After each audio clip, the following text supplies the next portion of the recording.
जिसने लोगों को झकझोर कर रख दिया। आपको बता दें साथियों, एक लड़का, गरीब घर का लड़का जो यूट्यूब पर काम करता था और ऐसे में रोजी रोटी के लिए वो जगह जगह अपना काम करता था और जिससे पैसे आते थे परिवार का अपना यापन करता था भाई। तो ऐसे में जो उसके साथ इतनी बड़ी घटना हो गई है, घटना भी आपको बताएंगे, लेकिन एक तरह से जो पुलिस प्रशासन है और तमाम सारे लोग हैं उनका कहना है कि एक्सीडेंट हुआ है, लेकिन वही परिजन जो है उनका लगातार बयान आ रहा है, उनका कहना है कि उनकी जो है हत्या करी गई है। और ऐसे में तमाम सारे लोग घर पर हैं। अभी यहाँ पे आप समझिए कि तीन दिनों के बाद परिजन जो है, अभिनेता जी आए हुए हैं, सबसे बातचीत करी फैमिली से, तो उन्होंने बातचीत करी तो परिवार जो है राजी हुआ अंतिम संस्कार के लिए।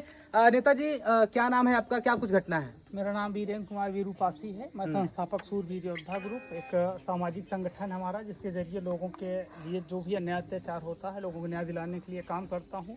इसी कड़ी में इस घटना की भी जानकारी हुई और कहीं न कहीं समाज से जुड़े हुए लोग हैं, तमाम लोगों को फोन गया और हम यहाँ पर आए। घटना के विषय में इस लड़के से तो हम पहले से परिचित थे, बल्कि हमारा राजनीतिक एक दो गीत इसने बनाया था और मैं जानता भी नहीं था, सोशल मीडिया पर चल रहा था, हमने जानकारी किया। अच्छा। कौन बनाया, अभी मुझे जानकारी हुई कि इस लड़के के द्वारा बनाया गया था। तो बहुत अच्छा जो है एक्टिविटी थी और परिवार के भरण पोषण के लिए ये काम करता था, जिससे कि इसका परिवार चलता था, बच्चों की पढ़ाई और घर के खर्च। और जो जानकारी मिल रही है परिजनों के अनुसार, परिजन कहते हैं कि हत्या है और प्रशासन कहता है एक्सीडेंट है, जिस पर कि परिजनों के द्वारा एक एप्लीकेशन पहले दिया गया था। अच्छा। और प्रशासन ने इस बात को कहते हुए उस एप्लीकेशन को एक्सेप्ट नहीं किया। ये कहा कि यदि आप अज्ञात में तहरीर देते हैं, अज्ञात में एक्सीडेंट का, तो हम FIR दर्ज करेंगे, नहीं दर्ज करेंगे। और ये लोग कहीं न कहीं जल्दबाजी में आकर उस तहरीर को बदल कर दूसरी तहरीर दिए और अज्ञात में FIR दर्ज हुआ। लेकिन परिजन पूरी तरीके से फैक्ट है, पूरी तरीके से दिमाग से कंसल्ट होकर ये कह रहे हैं कि हत्या का मामला है, क्योंकि कई साक्ष्य भी ऐसे सामने आ रहे हैं। जैसे इनकी पत्नी के द्वारा बताया जा रहा है कि जो है मोबाइल पर मैसेज आते थे और इनका पति बताता था कि जो है हम बाहर काम कर रहे हैं, वहाँ ज्यादा पैसा मिल रहा है, इसलिए जो दूसरी वाली महिला रीता पटेल है उसके द्वारा मुझे जो है खतरा है, मैं रात को घर नहीं आऊंगा, अगर दिन में आऊंगा तो मुझे मरवा सकती है। यानी उस लड़के को उस महिला के विषय में पहले से ज्ञात था कि वह आपराधिक प्रवृत्ति की महिला है, उसके द्वारा मेरे साथ किसी प्रकार की भी जो है घटनाएं घटित कर सकती हैं। इसलिए जो है ये तो अब जांच के विषय पड़ता है। मैं प्रशासन से इस विषय पर अनुरोध व निवेदन करना चाहता हूं कि इस पीड़ित परिवार को जिस स्तर से भी हो सके इसकी सही तरीके से जांच होनी चाहिए और जो भी इसमें दोषी पाया जाता है उसे बिल्कुल जो है सजा मिलनी चाहिए। 3 दिनों के बाद परिजन जो है अंतिम संस्कार के लिए राजी हुए, क्या कुछ बातें उन दरमियान हुई? एक दिन का मामला तो बीत गया था। एक्सीडेंट का जो था जो है उस दिन करीब 5 बजे के करीब लोगों को बॉडी जो है वहाँ पड़ी रहने की जानकारी हुई। ये लोग वहाँ पर गए, उसके बाद बॉडी को घर ले आए थे। फिर कल बॉडी घर से फिर पोस्टमार्टम के लिए गई है और बॉडी आने के बाद बॉडी काफी देर से आई की वजह से जो है कल अंतिम संस्कार नहीं कर पाए थे। अंतिम संस्कार के लिए आज भेजा गया। 3 दिन की वजह ये थी और ये लोग भी एडिक्ट थे कि जो भी इसमें दोषी है, जिस महिला का नाम आ रहा है उसके ऊपर नामजद FIR दर्ज किया जाए।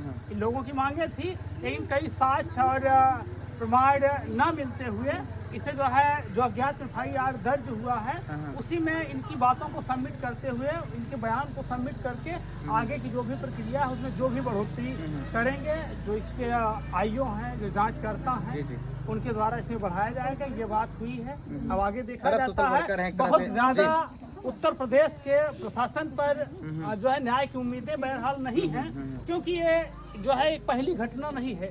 लगातार उत्तर प्रदेश में पता नहीं कितने करण की रोज हत्या हो रही है, कितनी बहन बेटियों के साथ हत्या और बलात्कार जैसी घटनाएं सामने आ रही हैं। और प्रशासन यदि SC OBC माइनॉरिटी का मामला होता है, खास कहा जाए ये बहुजन विरोधी सरकार है, SC OBC माइनॉरिटी विरोधी सरकार है, इनके साथ जो भी घटनाएं होती हैं उसमें गोल मटोल करने का काम किया जाता है।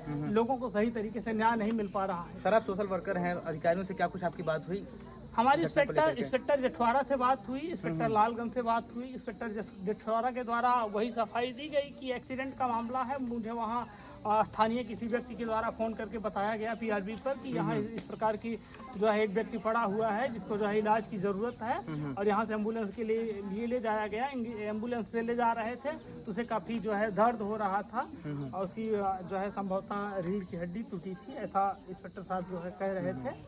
और उनकी बात है। और लालगंज इंस्पेक्टर से आज जो बात हुई है, उन्होंने कहा कि इसमें पूरी तरीके से जो भी बयान है, जो भी साक्ष्य हैं, जिसमें नई तरीके की बातें आ रही हैं, नई तरीके की बात आने का मतलब है कि जो भी बातें हैं अब धीरे धीरे बातें निकल कर चली आती हैं और उसका स्पष्टीकरण मिल भी जाता है लास्ट में, वो चाहे आईओ के द्वारा मिले, जांचकर्ता के द्वारा, या खुद उस पर जो है रिसर्च किया जाए तो मिलेंगी। और जो भी लोग इसमें दोषी होंगे उन्हें जो है सजा मिलनी चाहिए। इस परिवार के साथ हम लोग पूरी तरीके से, हम अपनी टीम सूरवीर योद्धा ग्रुप के साथ हैं, भीम आर्मी आज़ाद समाज पार्टी आप लोगों के साथ है। और ये जो भी SC OBC माइनॉरिटी समाज